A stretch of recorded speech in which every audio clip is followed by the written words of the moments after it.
I'm Tass Mellis of The Starters. This is Ben Golliver with the Open Floor Podcast. Hi, I'm Kristen Ludlow from NBA Inside Stuff. I'm OG Anunoby of the Toronto Raptors. Hey, I'm Elena Donan, and welcome to the Double Clutch. Double Clutch. Double Clutch. Double Clutch. Double Clutch Podcast. Hello and welcome back to the Double Clutch NBA Podcast. I'm your usual host, Matthew Wellington, and I'm joined tonight once again by Mike Miller. Hello.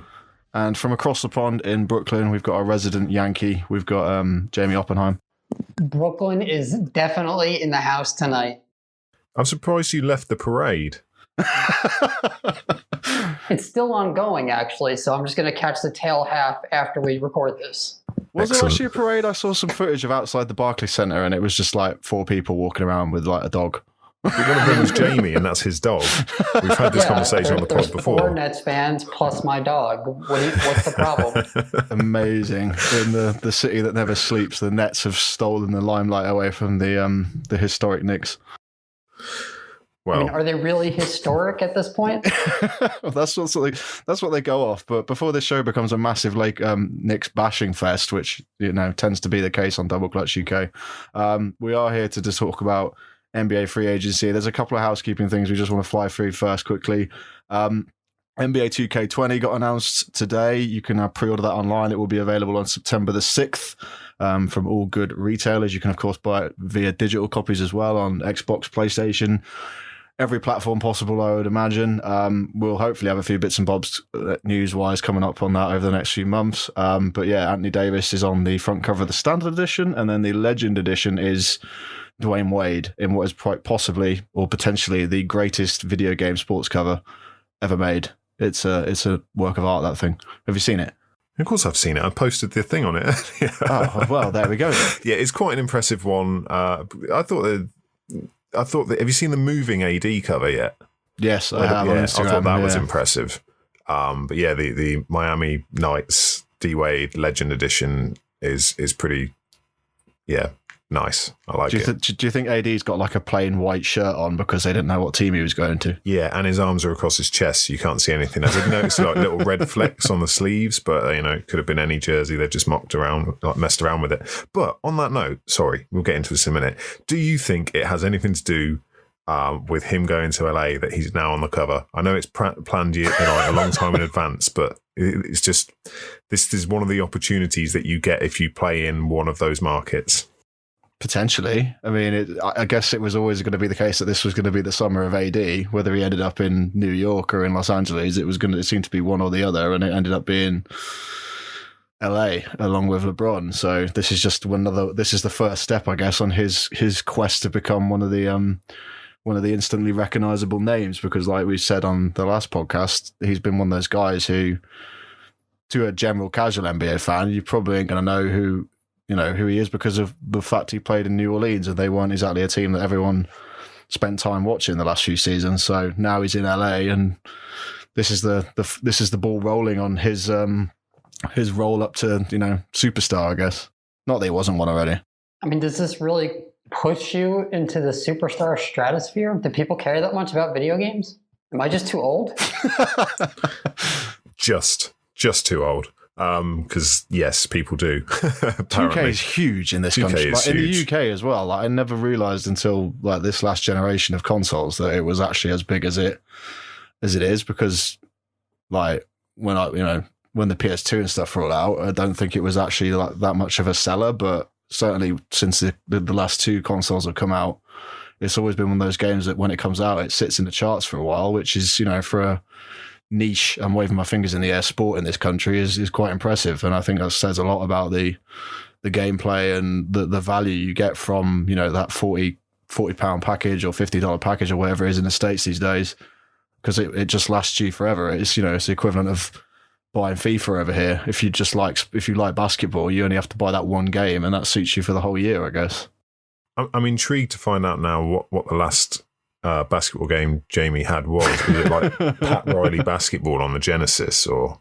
I want to say it was NBA Live 95.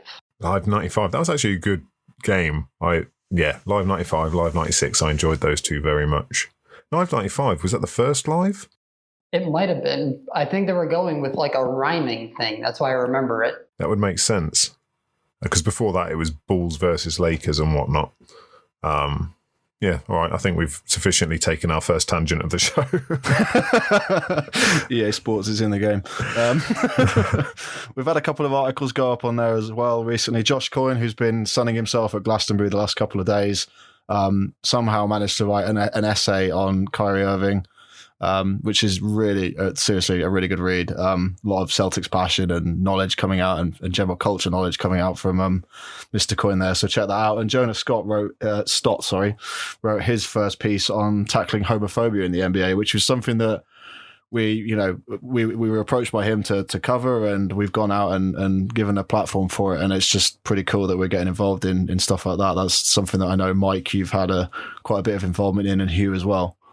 Yeah, it was a really interesting read. Really enjoyed it. It was great to have someone talk about it, because it seems to be not something that gets covered in the NBA, certainly. I mean, obviously there are a few instances, but I'm not going to spoil the article. Go and read it. There's some good and bad instances that are referenced, but it was a really refreshing and different article to read, especially if you're, dizzy with all the free agency transactions that are going on. There's something that can sort of bring you back down to earth a bit. It's good. Loved it. Yeah, and trying to get away from all the free agency stuff the last few days. Tonight, obviously, GB playing in GB women, playing in Eurobasket over in Riga in Latvia at the moment. They've just got through to the quarterfinals, which is a fantastic step for them. I think they play Hungary on Thursday night, so we'll be looking out for that one. But big performances again from Temi and Carly. Carly was obviously on the pod a couple of month or so ago now with Hugh Hopkins on the WNBA podcast. So yeah, it's pretty cool to see the women out there doing that. And there's a petition running at the moment from Anna Van, and we'll link this either in the show description or somewhere on our Twitter or on one of our social feeds, about women's basketball in the UK getting a lot more coverage from the likes of the BBC and other sort of news outlets and television channels, because we've said it before, basketball in this country is the second most popular sport amongst younger people, and it is growing massively. And certainly the women and the girls game, it's really popular. I live in Norwich. I don't know. There's generally a professional or any form of there is basketball teams around here, but women's wise, I know Ipswich are really, really good at women's basketball, and they're up the road. So women's basketball deserves all the support, and I've signed that, and I think you've signed that as well, Mike. So they need to get to 500, I think, for it to be considered. And at the moment, they're at 365, just as I refresh it. So yeah, they're getting somewhere, which is fantastic. But anyway, we are here to discuss NBA free agency after all the admin. Has Jamie heard of Ipswich? Sorry, what? Yeah, exactly. Is that what you guys are having for dinner tonight? Oh dear God, no.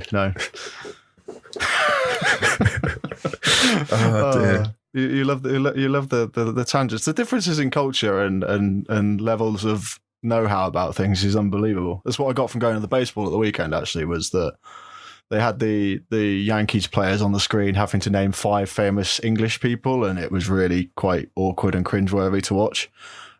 Nobody said David Beckham, which stunned me. But yeah, no, baseball, different sport, bit slow, bit boring, not going to lie. You can kind of keep it, Jamie. No, please take it. I insist. If not, just send it to France. Send it to France. What the French done? They've already got the NBA game. We can't send them anything else. Come on, let's talk some free agency. So if you were on Twitter at all last night, your phone would have probably blown up with Wodge bombs and Shams bombs. Are they a thing? But it was just crazy. And this morning, I went into work and there was a bit of a power outage, which was a problem. And my power and the Wi-Fi and everything came back on at about 12:30, and there was still stuff rolling in on my phone that I obviously hadn't seen, and it's just been a bit of a nightmare to keep up with it all. So what we're actually going to do is just sort of quick fire and run through some of the deals that we like. We'll obviously talk about the major ones, which first will obviously be Kevin Durant and Kyrie Irving to the Brooklyn Nets. We've got Jamie here, which makes this perfect because, he's one of the 4 guys outside the Barclays Center last night cheering this deal. So, Mr. Oppenheim, what are your thoughts on 4 years, $164 million for Kevin Durant and 4 years, $140 million for Kyrie Irving? Regardless of how this ends, and there are questions with Durant's injury, this is just a great moment for Nets fans. This whole Brooklyn thing started the first move following the Brooklyn thing was the Nets trading Kenyon Martin for 3 first-round picks back in 2004 because the owner who bought the team just to move them to Brooklyn didn't want to pay salaries. They were cutting costs for almost a decade. And now to finally see all this Brooklyn promise come to fruition, I'm happy for my fellow fan base. The other 2 guys who I was with have Atlanta charts and my dog. No, but in sincerity, it's been a really, really long 15 years since the end of that kid run. And it feels good. You got something to be happy about. It's amazing to me how we spoke about, the options this summer for the Nets a few months back now. And we talked about, whether it was the safest bet to re-sign D'Lo. And there was never any sort of whiff that they could have a haul like this. It's amazing. They've sort of supplanted the Knicks as the franchise in New York right now. And I kind of feel sorry for Knicks fans if that's, how much we bash them. I feel sorry for them because, they've got Stockholm syndrome. They were so keyed into having this, this core arrive. They were going to get Zion. They thought they were going to get KD, Kyrie, someone else as well. And they just, now they're like, yeah, that's fine. We've got Taj Gibson. We're all right. We're good. We don't mind. We're going to continue to be mediocre. It's fine. I just think I want to see them have some better organisational skills than the Lakers fans and hold their own protests, because this, for the Knicks, it's never going to change till Dolan goes. They've shown that you can have the biggest market, you can have the biggest brand, and the elite stars still don't want to go. Whereas the Nets have done it completely the right way. They've built organically. They've recovered from a pretty horrific era, and they've landed two of the biggest names in the sport. And immediately, just the franchise has had new life breathed into it. We saw sort of a stepping stone last season where there was this promise and this key contingent which they could build around of under the radar sort of role players. It's awesome. Hats off to Brooklyn. What a haul.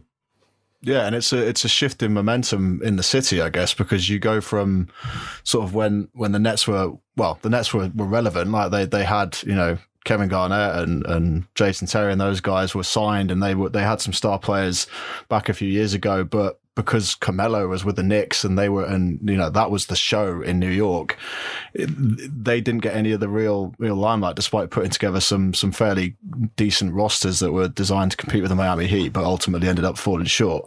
Now with Durant, coming off the ACL injury, and Kyrie coming in there, DeAndre Jordan joining them as well. The depth of talent that they've already got on that roster. You look at the likes of Spencer Dinwiddie, Joe Harris, like they're there. They can compete right away in the Eastern Conference, even without Durant for most of this season, probably the whole thing. But yeah, it just speaks volumes that Durant turned down a $221 million offer from the Warriors.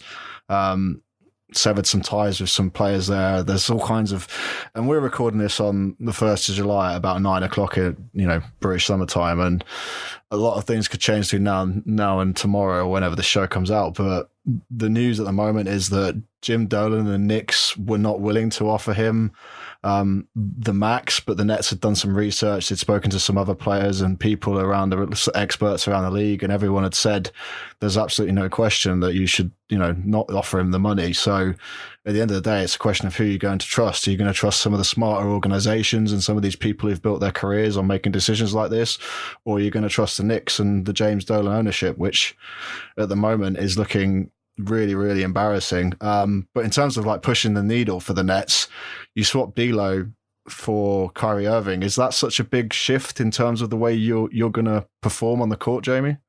No, I don't think that move is the big move here. Obviously, Kyrie does make the Nets better than having D'Lo at point guard. Yes, but this is about Kevin Durant. He, at least prior to rupturing his Achilles, he was the best basketball player on the planet. And you're bringing that to your team. As good as Kyrie Irving is, he's a legitimate all-star. He's not Kevin Durant. There's 2 or 3 guys on this planet who are as good with the basketball as Kevin Durant is. So that's where, if you're the Nets, you're saying, not only are we the king of New York, we have a legitimate claim to being the best team in the Eastern Conference. Yeah, with the best player as well in the league.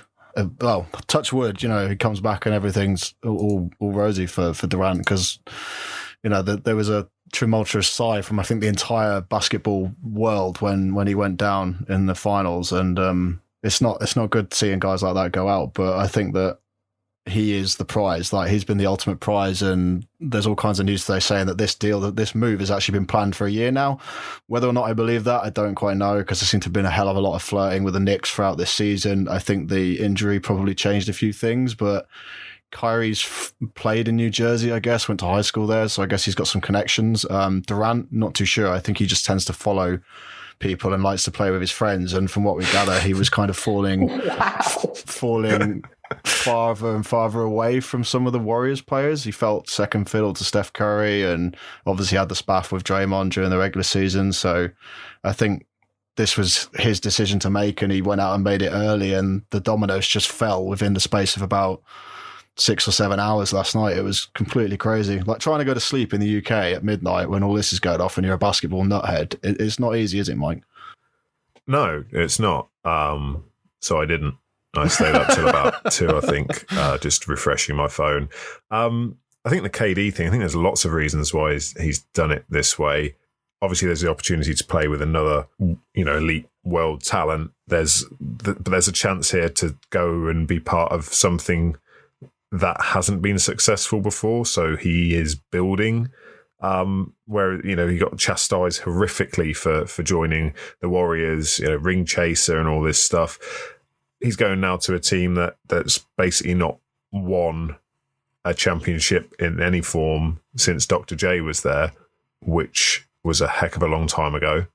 And, even Jamie just said there, since 2004, they've been rebuilding to a degree. So here's a chance to just take a franchise from obscurity and make it a massive brand, essentially. They're in New York, but if you ask anyone walking the street to name a New York-based basketball team, it's always going to be the Knicks. They have a chance to not necessarily change that, but certainly make some noise and make some waves. I just hope he can come back to 80% of the player he was, because we've seen guys who haven't been able to come back from this sort of injury. It's a huge thing to have to deal with, and it's going to rob him of a degree of athleticism. Fortunately, he doesn't necessarily have to rely on that. He has got one of the purest shots, Hezzy pull-up Jimbos, as he likes to call them, in sort of league history, and he's such an elite offensive talent that I'm hopeful that he can still be a superstar. Where do you think it ranks would pushes the Nets to this season then? Are they still one of the top teams in the East? I mean, they got into the playoffs this season, but obviously bounced quite early on in the first round. A lot of that probably came down to the fact that D'Angelo Russell, this was his first time in the postseason, wasn't quite ready for the moment. Now you switch that, you replace that with Kyrie, a guy who's been to the finals, taking big shots, and then you've got DeAndre Jordan in there as well, who has played in high level games during his career. Everyone says he's washed, but I'm not quite convinced he'll be totally washed playing alongside Kyrie and Durant eventually. I think it might reinvigorate him a little bit, but where do you think their sort of ceiling is right now in July? I think that they're a comfortable second round playoff team. I'm not sure they could get through Philly. I'm not sure they could get through Milwaukee. If Toronto brings everybody back, I don't think they get through Toronto. That said, it's not about this year. This year is almost just a trial run. It's how do we get ourselves in the best position possible to win in 2020, 2021. And you might only have that 2-year window because these guys have player options. So right now, the focus has to be on let's get ourselves in position for the following season. So you're obviously working on the assumption that KD's out all next year. So second round's still an improvement. I'm not sure they get that far. I playoffs for sure, but second round, at this stage, right now, my gut feeling is that that might be slightly above what they'll be able to do. It's going to be interesting, and one thing that we probably need to touch on is to how these two guys who have both had negative things said about their temperament, but specifically the media, who they don't get on with anyway, have said this about them, to see what kind of impact that has on the rest of the organisation and the team. Have you got any concerns at all, Jamie, that Kyrie's going to come in and be, as some people have called him, a cancer in the locker room? I think that's always going to be a concern with Kyrie. And I think even with KD, his sensitivity is something you have to keep in the back of your mind. But you are basically surrounding these guys with people that they like.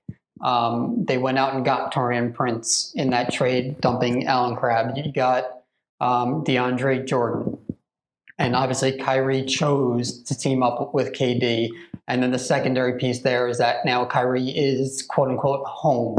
He's going to be surrounded by his North Jersey family. So you're kind of hoping that being surrounded with people that they like is going to, make him more stable in terms of a personality in the locker room.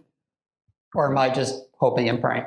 I think it's going to be a situation that's more like Cleveland than Boston, where in Boston, he was pitched as being the franchise player. Even though KD's out, he's not going to bear the weight of that solely on his shoulders. And I think with some of the pressure of him, we may see a less confrontational Kyrie. Matt, what do you think? Is this going to blow up in my face? I think it's far too early to tell. I think the one thing that we can get off the fence. I like sitting on the fence. The fence is great. I think if Durant comes back and he is the player that we all expect him to be, then the Nets will be a contender for the next 5 years. There's a lot of young pieces around him. Sean Marks has more than proven now that he can go out and build a team, and it's the whole atmosphere of the organization has changed, and that's what I think we're seeing now with some of these free agency decisions at the moment. Is players are choosing destinations where teams have got their exclamation point shit together, like they're well-run organizations, unless you're the Lakers, in which case you somehow pull off a trade for one of the top 5 players, and that makes no sense. But everybody else, like if you're building a good atmosphere, your players tend to want to come and play for you, or they want to stay on your team nowadays. And it doesn't matter what your history is. Like you can be as big as the Knicks. It isn't going to matter these days if you've got someone like James Dolan running the organization. But I think on paper, like right now, the Nets will be in the playoffs. I can't see them getting out of the second round as it stands right now, but there's a lot of chopping and changing to go about in the Eastern Conference right now.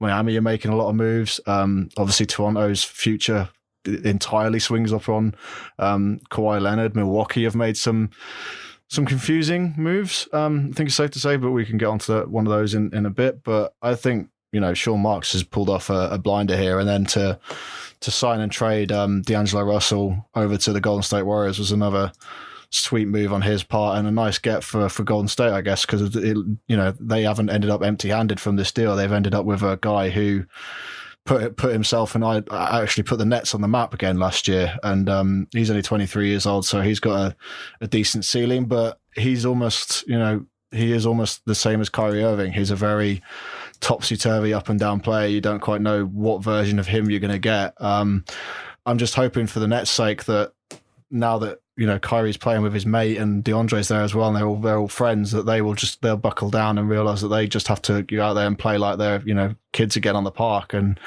that'll be enough. They just need to get chip-ins from the rest of that roster, and I think with Spencer Dinwiddie and Joe Harris and Prince, like there's guys there who are more than capable of just adding the extra production that they need. And yeah, it's exciting times in the Barclays Center. Certainly, I think this is what Prokhorov probably wanted when he bought the team, and when obviously Jay-Z was part ownership. Like he was one of the big pushers of the Nets brand, and now you don't need any of that anymore. You've got Kevin Durant and Kyrie Irving. They will push the brand enough as it is. So I think the Nets are going to be the talk of the summer. Which, going back 3 or 4 weeks ago, I don't think any of us were thinking. We were thinking it was going to be dominated by the Knicks and the Lakers, and partially some of that is true. The Lakers have dominated a lot of it, but now with this move and with the potential of two of the top 10 players on the same team, it's really exciting. So yeah, let's look at it from the Warriors' perspective for a minute, because you mentioned like the sign and trade, but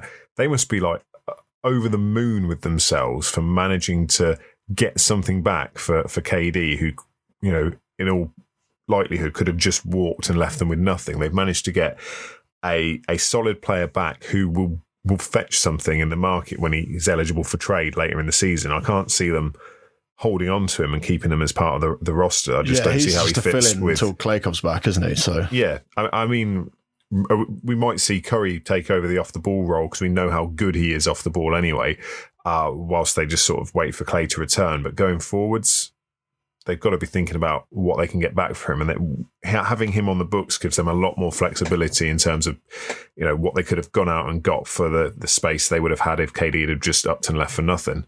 Yeah. Jamie, do you see D'Lo staying around in Golden State, or do you think he's just there to be shipped off as soon as possible? I love D'Lo. I'd be surprised if Golden State found him to be a good fit. You could kind of see it with him and Curry both sharing on-ball, off-ball responsibilities, but ultimately they're going to want role players in there, especially when Clay's back one season from now. So I don't see this being a long-term solution. But as you mentioned, super smart move by Bob Myers in making sure this sign and trade goes down. That's a really, really big move that could impact whether or not Golden State can compete a year or two from now. Mm-hmm. Should we get early odds on what you can get for a D'Angelo Russell Harrison Barnes trade in December? Where do you guys think D'Lo goes? Is it foregone conclusion that he's going to Minnesota? It's difficult because Minnesota just came out of the blue anyway. There were talks of him going to lots of other places, and all of a sudden then it was all about Minnesota. And I just think the fluidity with which these things change, who knows? Because if Minnesota start off slow, maybe they go a different route entirely with the franchise. Because they as patient as they've been with Cat and Wiggins, something needs to happen soon. These two youngsters can't have had their only playoff experience with him because they effing needed Jimmy Butler. It's ridiculous. The Jeff Teague experiment's not quite worked out for them either, let's be fair. And who are Warriors going to get back that they're going to want, that are going to push them to where they need to be? I'm looking at that situation, and it's just like, I'm not sure there's people in that roster who would take them to that next level. Covington? Yeah, no, that's a good shout, Jamie. I like that. But would Minnesota want to give up Covington? For D'Lo? Yeah, you have to make that trade. Okay. 23-year-old all-star point guard? No? All-star point guard. It was a bit of a... True or false, D'Angelo Russell participated in the NBA All-Star Game last season. True. That is true. True or false, he's led a team to how many series wins in the playoffs?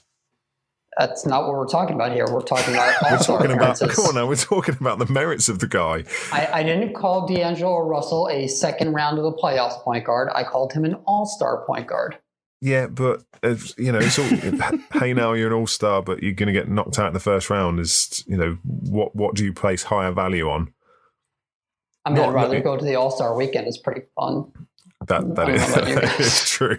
Okay, yes or no? Does D'Angelo Russell deserve $117 million over 4 years, or is that Sean Marks getting his boy paid? I think deserves is an interesting word. He is I feel like I've been bashing him a bit. He's a very, very talented player.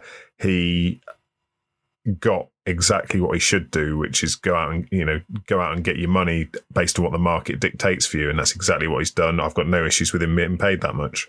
No, there's a lot of people who seem to be having issues with a lot of these players getting paid at the moment, and it's just a case of the cap again. The cap's gone up a little bit, and teams have got quite a bit of money to work with. So this is just what happens. And once one domino goes, they all end up going, and everyone's still hanging around and waiting for Kawhi. But we could be here all night. But just as we've been speaking, Joe Lacob said that no Warrior will ever wear number 35 again, which is nice, I guess. A little thank you from the Warriors to Kevin Durant, or a thank you for we misdiagnosed your injury and injured you. We're sorry.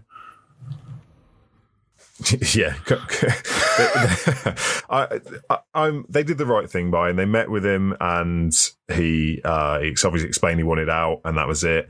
I like the idea they were exploring with the delayed sign and trade, because that would have obviously allowed him to earn even more money, but would have created more difficulties moving him on later on. But at least the gesture there would have shown that they cared. He does mean a lot to that franchise. He's a 2-time Finals MVP, so that says a huge amount. So we're just going to take a quick break to talk about our friends at NBAstore.eu, Europe's official NBA online store. We've teamed up to bring you a formidable offer. Our listeners get 15% off orders using the code DCPOD15. So you can rep your favourite free agent in their new uni, grab their recent throwback, get on the bandwagon with tomorrow's stars today with the 2019 draft range. Heck, you can even pledge your allegiance to the Raptors with their limited edition championship range. Just remember DCPOD15 at checkout. Offer excludes clearance and outlet items, but for whatever you need, NBAstore.eu has you covered like Woj and Shams in free agency.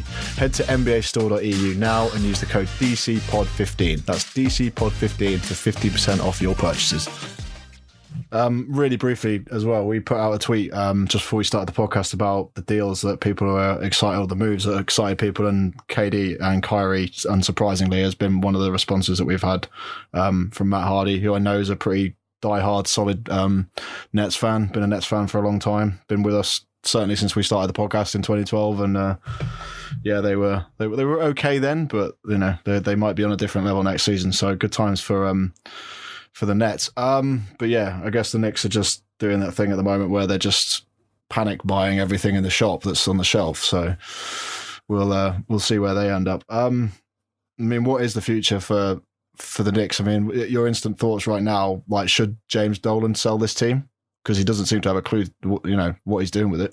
That's kind of what I was angling for about 10 minutes ago. I want the fans to not be content with this. I want the fans to protest, get the league's attention, set fire to things. Yeah, get him ousted, because this has shown that it doesn't matter how big the franchise is, if the person at the top is incompetent, you cannot get the best players. You cannot attract them. And I guess that's a good thing in a way, because it's leveled the playing field, and we don't get, you know, a situation where people go there because it's the Knicks. But I would not be happy now. They've been too poor for too long.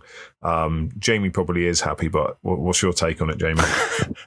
I mean, yeah, it's fun to make fun of the Knicks, and it's fun to get the text messages from all my friends who are so miserable. But the league's better when you have the Knicks, and the Knicks are good, right? Yeah. Okay, yeah, can I absolutely. say that? Is that fair? Yeah, that's fair. Yeah, absolutely.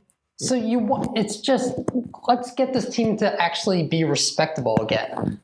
Let's get rid of Dolan. Let's get someone in there who can actually do the job. Let's build the right way, and let's have some fun. A Knicks-Nets rivalry would be a ton of fun. Yeah, it's embarrassing that the richest owner in sports has just can't seem to command any form of, you know, gravitas from anybody. And then you have like the complete opposite. You go and look at Steve Ballmer and the Clippers. Like, the Clippers were a laughingstock of a franchise for years. He came in, bought the team for a record amount of money, bought in all the right pieces, signed some, you know, minimum guys, good contracts, players who were undervalued and underappreciated from people, you know, Patrick Beverley, Montrezl Harrell, guys like that. And they've kept building, and now they're at a stage where they could potentially, in the next 2 days or so, end up with someone like Kawhi Leonard. That's the situation the Knicks need to get themselves in. It starts from the top, and unfortunately, James Dolan is the biggest problem they have there. But, you know, Fizdale's a good coach. They've got some good players on that roster. They've just added Julius Randle, who I am the world's biggest fan. Everyone knows that. Not too sure how he fits in that team. But at the moment, it just generally looks like they are panic buying, and then they're coming out and spreading rumors that they were never interested in Durant and Kyrie at the same time. So it's the same old stuff from the Knicks, and it gets a little bit embarrassing, I guess. Haven't they also apologised for disappointing fans? Where was that? Was this a public tweet? I need to see this. Yeah, I'm trying. They had a press release yesterday, like at 7:00. Oh, we're so sorry. That's amazing. Madness. Yeah. We've spoken about the Nets. Clippers, though, and I think this is a fair question to ask. If they don't get Kawhi, where do they go? I think they keep building, they keep rolling the way that they've been rolling. There's another big free agency crop in 2021, I believe. Giannis and Bradley Beal and some other guys in there. You just have to keep playing it smart. Whereas the Knicks have proved that they didn't want to play it smart the last few years. Like if they hadn't traded Kristaps, apparently Kristaps was a guy that Kevin Durant, really appreciated and liked, and I think he gave him the nickname the Unicorn or something. That's correct. So. You removed the guy who Durant would have probably wanted to play with, and that was an obstacle. And now you're kind of paying for it. Like, I know he's 7'3" and he's got all kinds of problems with injuries, but guys like that do. It's just it's a Yao Ming thing all over again. You get an absolutely exceptional player when he's able to play, but it comes with a great big deal of risk. And yeah, it's really difficult to make that judgment at the time, but now they look stupid. They just need to be a bit more forward thinking with the process in which they go about doing things. And I think the Clippers are completely the opposite with that. With Jerry West at the helm now, they just seem to be making the right decisions. They're all, even from trying to build new arenas outside LA and getting away from the Lakers. They are doing everything the right way, and the Knicks need to sort of follow the trend, really. Yeah, I've got no qualms if Kawhi doesn't end up as a Clipper. It'd be great if he did for the franchise. They're still going to be a good team. Like they'll be. Yeah, they were a good team this year. Yeah, they did remarkably well with a team of bit pieces, and like you mentioned Jerry West. Everywhere he goes, success follows. Winning happens, and he's just done it again. We've seen a resurgent Doc Rivers. They've got promising young core. I think they are an appealing destination for any superstar, and I don't know whatever reason it would be. It'd be interesting to know if Kawhi didn't go there, what the reason was. What it is that isn't attracting people to this franchise, because they have completely remolded themselves since the Donald Sterling era, and they are one of the, they are a great franchise to play for. I would think. I haven't obviously played for them. Yeah, well, and so much of this summer is just swaying in Kawhi's hands right now. It's quite frightening that one player seems to have such control over everything, because you look at the landscape of the Eastern Conference. If he stays in Toronto, then Danny Green stays with him, and Marc Gasol's already re-upped. Like they're just going to roll it back and go again, and they're probably still one of the, if not the best team in the Eastern Conference again next season. I know Philly have made some really interesting moves that pushes them right into contention. Certainly adding Al Horford and Josh Richardson recently, they're really good deals for them. If he leaves and goes over to LA and joins the Lakers, then that's the scariest three players on the same court I think there's ever been in the history of the NBA. Like, you've got 3 top 5 guys all on the same team playing together at once. That's frightening, but you have to maximize the years that you have left with LeBron James. On the other hand, you go to the Clippers, who've completely shown that they are an organization that's run brilliantly, unlike the Lakers. And they've got a bunch of roster, role players who are ready to contribute and all know their role, and Kawhi comes in and is the guy then and there. Whereas you join the Lakers, are you the third guy on that team? The second guy on that team? You're probably not the first guy on that team. So, like, I can't see. I'm a Lakers fan. I can't see Kawhi doing it, to be honest, as cool as it would be. But I just don't think that's.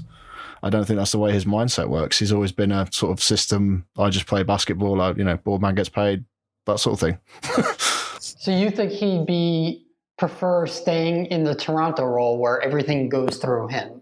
Yeah, and I think it would be exactly the same role if he went to the Clippers. Even though if he goes to the Lakers, he's going to win championships. Yeah. Well, I think he's one of the few guys who actually means what he says when he has been quoted as saying, all I care about is winning. I don't think he cares what his role is as long as he's winning. And he's that talented a player that it's never going to be a truly supporting role. He's elite defensively. Yeah. He's elite offensively. He would work. It'd be intriguing to see how he'd fit with LeBron. I can see him going to LA if winning means the most to him, because you're going to team up with those two guys, as you just said, and that is a huge big three. Are either of you two sort of surprised by the fact there hasn't been an announcement yet? And I realise now we're getting to a point where this podcast could date really quickly if the Woj bomb comes out in the next hour and a half. But are you surprised that we're still sort of almost 24 hours in and nothing has been said? Not really. It's Kawhi Leonard. Like, nothing leaks. There's no signs of emotion or anything from that guy. Like, he's been to Niagara Falls and touring Canada and going to Blue Jays games and getting standing ovations, and you wouldn't know he'd just won a championship for Canada. Like, it just there's no signs or telltale tales with him at all. You just have no idea what he's going to do. And at the end of the day, if Kawhi signs with the Lakers, nobody cares about the guys they're missing out on. But at the moment, the biggest problem I would have, being a Lakers fan, is they're missing out on these guys. You know, Bogdanovich has gone to Utah. Jeremy Lamb and Brogdon are at the Pacers. Patrick Beverley's just resigned for the Clippers. Redick's gone. Like, all these guys who would be great fits around LeBron and AD are now off the market, and you're going to be really running thin if Kawhi, chooses to go somewhere else. So they must have some, real sources that are telling them that they have a good chance. But it's a bit odd at the moment that a lot of the big NBA sources around, like, Ramona Shelburne and Woj and Shams and stuff, none of them seem to have any idea what's going on. They all seem to be reporting different things about Kawhi every day, which is really odd, because usually there's a bit of they're all a bit parallel, if you get what I mean. Like, they all have similar information coming to them, whereas that hasn't been the case with Kawhi this year or this summer. I kind of like this theory that Kawhi is leaking a little bit of information to all three teams to see which one is talking to the media. Who's talking shit? Oh, man.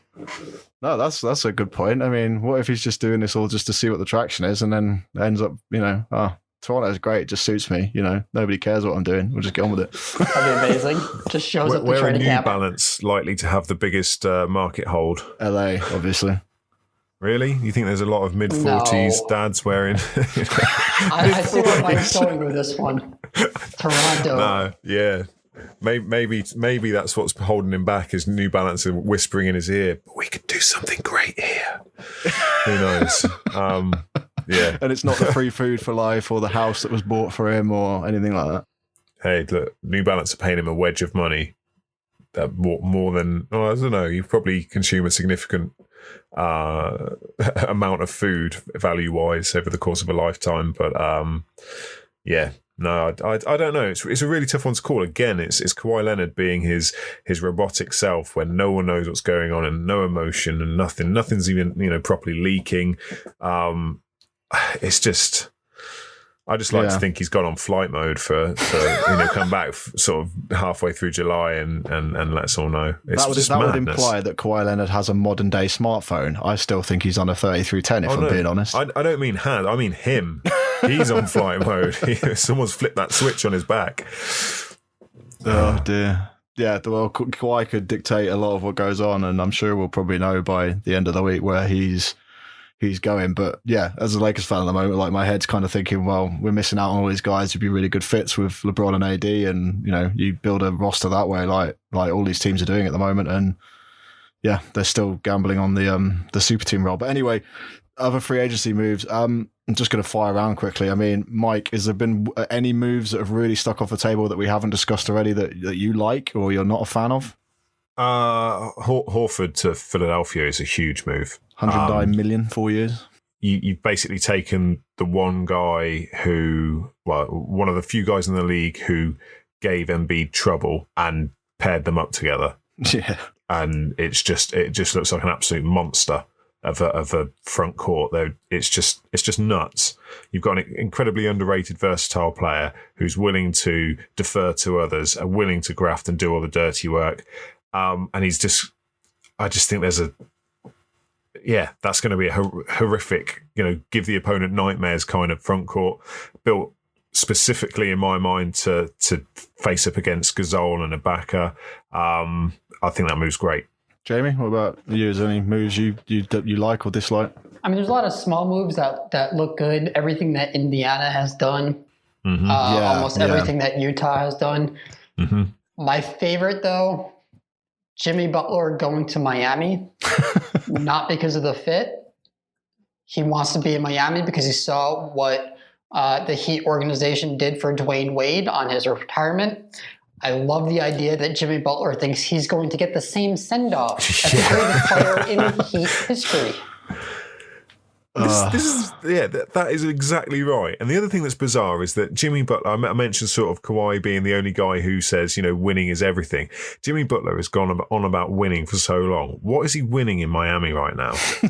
Like, I was really excited to until the Hassan Whiteside trade earlier to see what it would look like with Whiteside, Butler, and Waiters paired up. Because I'm pretty sure fighting every game. Yeah, some point during the season, someone's getting hit with a chair. It's just. I was really excited to watch that. With a chair. Yeah, exactly. And he's sort of all about winning. And I know they've got a culture, instilled by Pat Riley, but that kind of feels like a past era. I don't know what they can do with him. I think they'll be those good. Two, though, They're aren't improved. They? Huh? Pat Riley and Butler are a good combination. Like, yeah. Pat Riley's a no shit guy, and Jimmy's exactly the same. So they'll be okay together. I think it's like when LeBron joined the Heat, and then Pat Riley's just like, right, none of your whiny college rubbish. We're just here to play basketball. Like, just get on with it. Championships followed.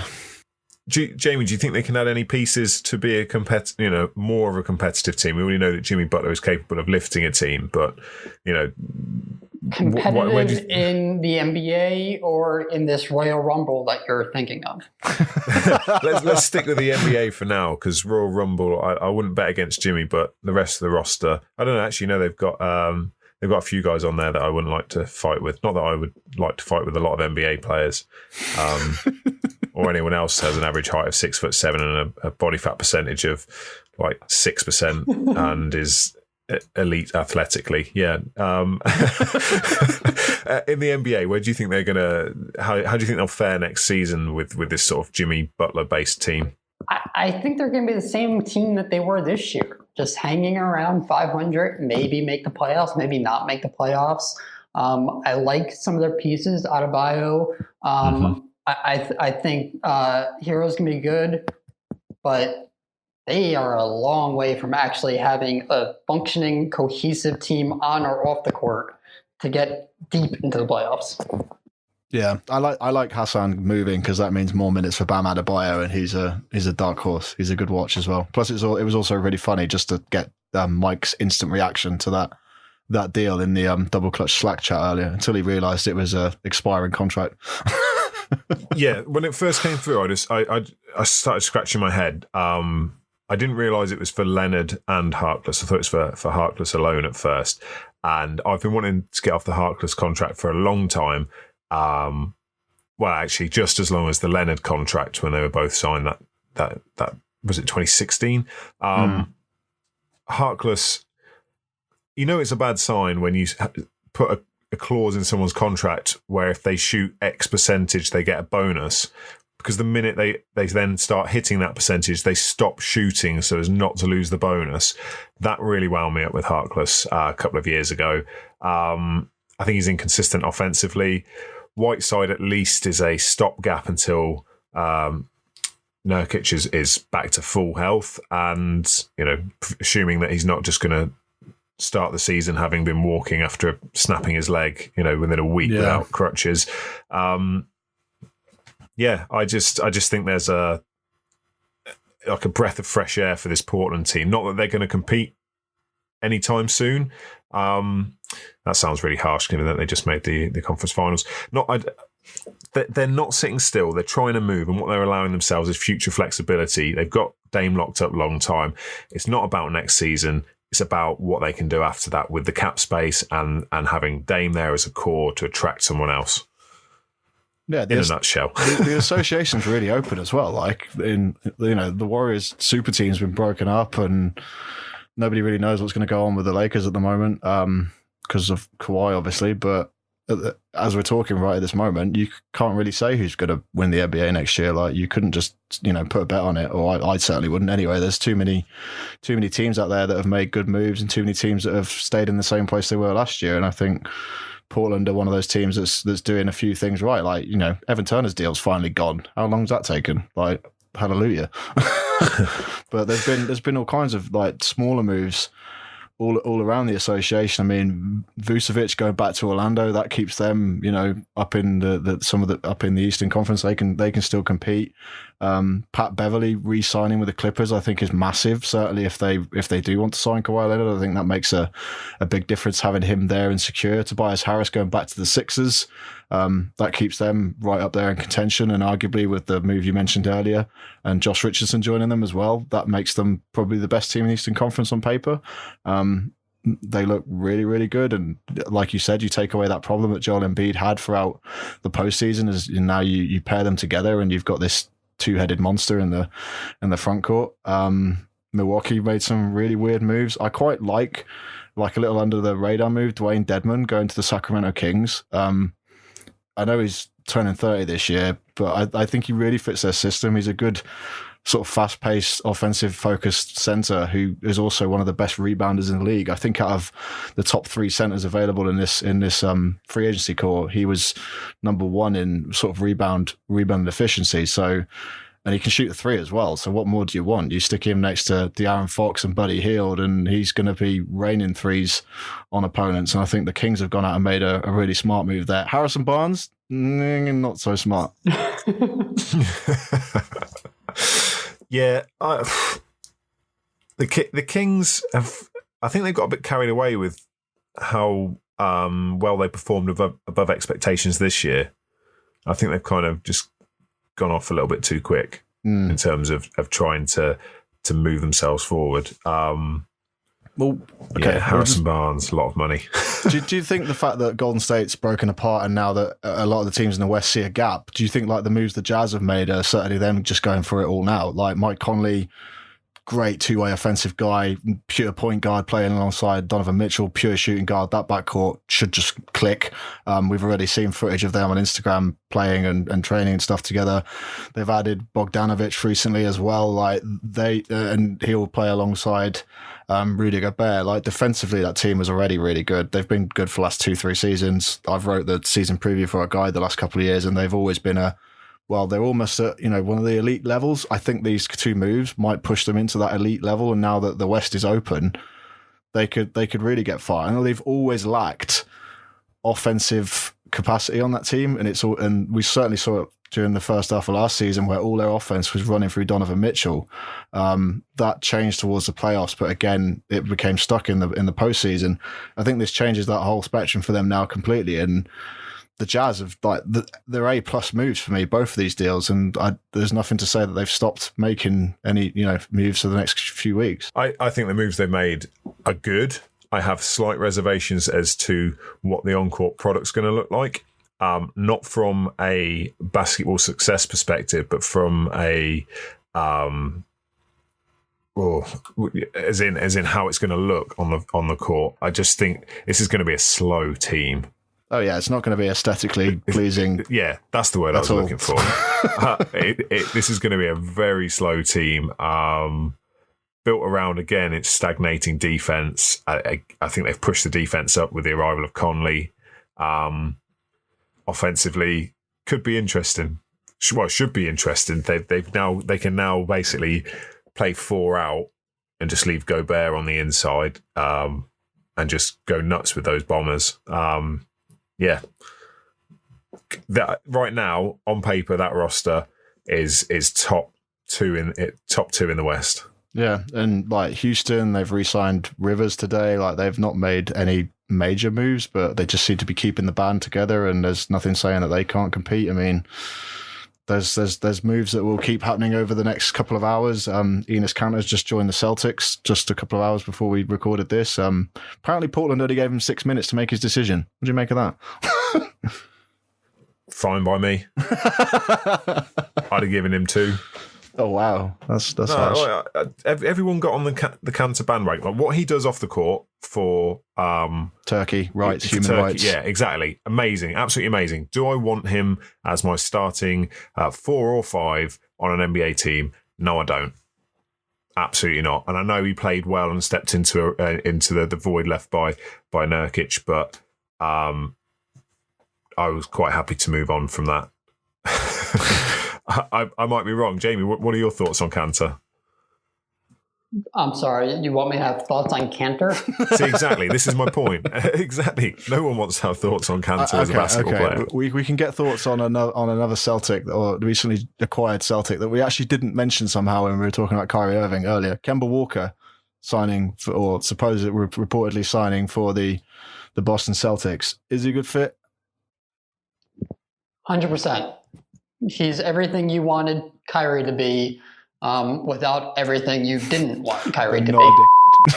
Yeah, I totally agree, Jamie. I totally agree, and I was super excited for this switch until Horford left, and then I just kind of went, and they replaced him with Cantor, and you were like, oh, yeah. Like I think you're exactly right. He's exactly what you want, and what would if they'd have had him last year, we might be talking about an entirely different outcome to the East, because he's as Jamie said, he's everything you want from Kyrie without the stuff you didn't want.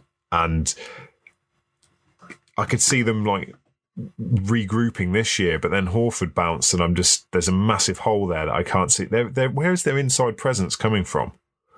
Not even like, I know the game's now spread out and pulled out, but who are their bigs? I mean, it's Cantor. I don't know if they were able to retain Morris yet. We'll figure that one out on July 6th. And then Robert Williams, if he can show up on time. But they've got a lot of assets that they could flip and bring in that inside presence. I think if your starting point is Kemba, Tatum, and Jaylen Brown, you're not far off. I agree with that, and they need to flip those assets. But how long have they had those assets for, and what have they turned them into so far? They've built this treasure trove, and this was supposed to be the Celtics' time, and then they've just let it pass somehow. Right now I'm struggling at buying into the Celtics next year. You don't buy the Celtics as what? As being what they should be, as in a top of the Eastern Conference contender. If you could just transpose any realistic target onto their roster, is there a legitimate target that can get them onto Milwaukee's level? Okay, so let's have oh God, now you're going to ask me to think of some bigs, aren't you? Well, at the moment, I imagine Cantor's just going to slot straight into the starting five, but is it exactly stupid to think that Daniel Tice could step up? Yes. Okay. I'm trying to solve a problem here that hasn't got an easy answer. I can't think of a big who they could get in right now. Capella? Ooh. That's interesting. Ooh. That becomes interesting. And Capella on Giannis again would be interesting. Like, Capella is one of the quickest bigs there is. He's got the length. That could be a great move. Then I would have much more faith in them than the current front court. Although I guess with Kemba there, you just need a center who's capable of setting a good pick and roll, and that's probably about it. Like, do you really need him to do anything else? I know it's the modern NBA, and you need everyone to stretch the floor and shoot threes, but like, they should have enough. They should have enough of that. No, that's his MO, isn't it? Yeah, and. Again, like if it's specifically against the Bucks, then I wouldn't call him a Giannis stopper, but he's one of the best built NBA bodies that you could throw at someone like Giannis. Yeah, it's been a bit of a tough couple of weeks for the Celtics actually, because they obviously traded Aaron Baines away, and losing Horford I don't think was something that they expected, but I'm not too sure many people expected anyone to pay him as much as Philly's gone and paid him. Shows you how quick the windows close in this league. Yeah, they 2 years ago we were talking about them as the team that are perfectly built to challenge the Warriors, and 60 and wins. now we're sort of I'm sort of pouring one out for what might have been. Yeah, I still think they've got a lot of very good young talent on that team, and with Kemba there, it is like Jamie said, it is the perfect fit. He's a guy who's just going to come in, not dismantle or disrupt the locker room at all. He's going to be their closer. he's probably going to be a good mentor to some of the guys there, especially Jaylen Brown. But like, he's a big moment guy, and he will, in Boston, there's no better place for him to be, really. And I think it's just a shame that the Hornets kind of lowballed him. Like, he was that franchise. He's everything to that franchise. Certainly since I've been watching the NBA, like, he's been the one guy that sticks out to me as a Charlotte Hornet. Not many other people stick to mind. But yeah, it's just funny how Danny Ainge has worked things recently. He's got the war chest, as you said, but doesn't seem to have been using it. And the Nets are now on paper a better team. And yeah, it's funny how the NBA changes. I like, even though that Jamie's on this pod, you still laughed when you said the Nets are a better team. The disrespect. It's weird saying it, let's be honest. I mean, you guys can laugh all you want, as long as you're laughing at the championship parade that we hold in 2 years. I don't really care. Well, if there is one in 2 years, you can count us in as well. There'll be 6 of us and your dog walking around the Barclays Centre. All right, I'm down. I'm game. So it's been a week. It's going to be a week of celebrations for Jamie, because he's got the Durant and Irving news, and then it's the 4th of July on Thursday, isn't it? So plenty of fireworks. Favorite holiday. What are we celebrating again on the 4th of July? I can't remember. Something about throwing some tea over a ship or something. Oh yeah. What a waste of tea. I know. What an absolute waste of tea, and you've ended up with Trump. How'd that work out for you? Enjoy. We've probably got to go down this road when the situation this country's in. We really don't at the moment. The state this country is in, or both countries are in, should we just say. Partners forever. Was it that special relationship? Is that what they called it? Yeah, we share a lot of things in common. Anyway, if you've enjoyed the podcast, please do leave us a review on iTunes or whatever platform it is you listen to. Check out the Twitter. It's at Double Clutch UK. And if you're watching any Summer League, or you're just enjoying the free agency craziness, please do get involved with hashtag NBA in UK. There's going to be a couple of questions and stuff, and I believe there's a survey that we've been working on that's going to go up soon, just asking you how we can sort of adapt and change our content, or is there anything that we don't do that you would like us to do, and we'll see if we can appease that, I think is the word. We've had a little bit of a sort of brandy refresh recently, just to sort of make sure everything's level, so we look a bit more modern, I guess, going into the new season, which is a nice thing. Oliver, who's joined us recently, has been doing some incredible video stuff. Go and check it out. It's awesome. It's something that we've wanted for a long while, and now we've got someone to do that. So yeah, we'll be carrying on the podcast throughout the rest of the summer, covering free agency as usual, probably covering a bit of Summer League at some point, Mike. And yeah, well, okay. Am I covering Summer League? Yeah, you are now. You're breaking. Brilliant. You're not only our NBA 2K correspondent, you're also our Summer League correspondent. Excellent, brilliant. You sending me to Vegas? Yeah, I'll just check my piggy bank. The WNBA stuff's all going on at the moment. Hugh's actually been on holiday for the last few weeks, and Josh, as I said earlier, has been in Glastonbury, so that's all come to a little bit of a halt recently, but they will be back. I know Josh has got some guests for the NBA pod, actually, due in the next month or so, which is pretty cool. But yeah, is there anything anybody needs to shout out or talk about before we go? I'm good. You're good, Jamie? I'm good.